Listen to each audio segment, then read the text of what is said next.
Good morning, you guys. A while ago, I said we would do a little Q&A for the next Get Ready With Me, so let's do it. The funniest thing is that I'm actually staring at this. It's not the first question, but I got it like 6 times. Where's this robe from? From Pottery Barn. It's their gingerbread collection from last year. They have it again this year. What made us pick Nashville? Jake's sister lived here in Nashville. She had been here for a few years. We sat down one night and started to have a conversation about visiting different places, and Jake was basically like, no, if we're gonna move anywhere, we're gonna move where family is. So it was never really even up for discussion. Like, we were always going to move to Nashville. Somebody asked me to explain more about brand deal, who reaches out to who, how it all works. The most basic way I can describe a brand deal, it's kind of like a commercial. Like if your page is a TV show, quote unquote, which it's not, but like that's the best way I can relate it, then a brand deal is like the commercial, and brands pay for ad spots in a commercial just like they would pay for an ad spot on your page. The cool difference though is that like a commercial can't be worked into the TV show. I guess it can be, but then it's not a commercial. But a brand deal product is shown how you use it in everyday life and is your regular content anyways. So like I do a lot of charcuterie boards, a lot of large batch recipes and hosting ideas, and a brand deal could be another charcuterie board recipe hosting idea. So it's still entertaining, which is really cool. Who reaches out to who? Usually it's a little of both. How do you choose who to work with? My manager will discuss all of the details with brands, and then she'll present me with different opportunities, and I'll say yes or no, depending on if I feel like it fits into the content, if it's organic enough, if I have an idea that I really love. Lots of like marriage advice questions, which I take as a compliment. My relationship with Jake is the only one that I feel like has really been stable my whole life, and I'm thankful for that blessing. Our biggest thing is that we're always a team. We'll each go through periods of time where we're really busy and the other person has to pick up the slack. We also always make time for our marriage, constantly dating, because you can't lose that spark. If you do, then what is your relationship besides roommates? And I'm not saying dating like going out all the time, but even last night the kids went to bed and we watched 2 episodes of a show together, and we weren't on our phones, we were just together. Someone asked for 10 rules, and maybe I'll just do like a whole marriage video. Do I ever nap? And the answer is no.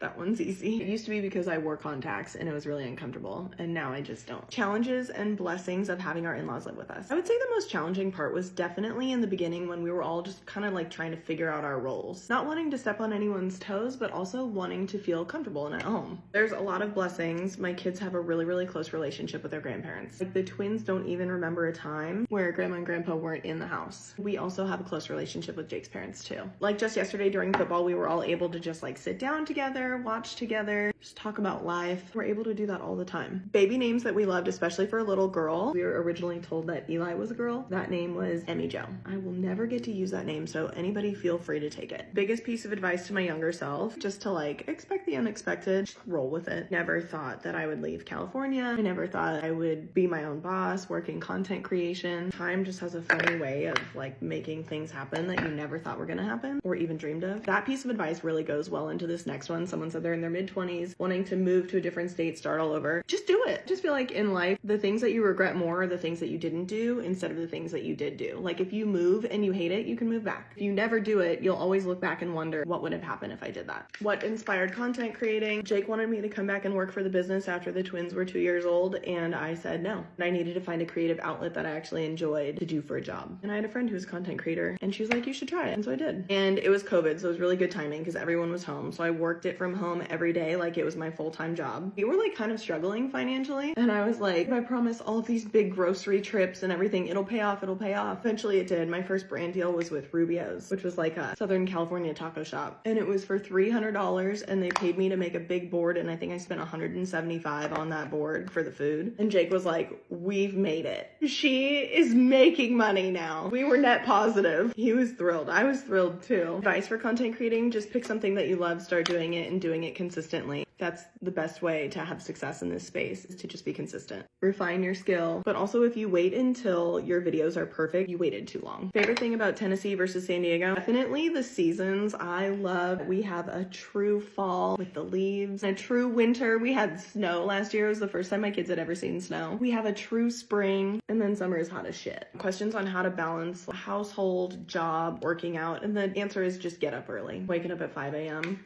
working out at 6, it sucks. I'm not gonna lie, guys. Although I really love Pilates. Question on like parenting rules, a couple of them. cool parent rules and strict parent rules. I'm gonna do a whole video on that. How we got through a season of financial hardship. I was a big couponer. We had a credit card where instead of getting airline miles, we got like clothing rewards for the kids from Old Navy. So I'd stack those rewards on top of their 40% off sales. I would get like $200 worth of clothes for like $4.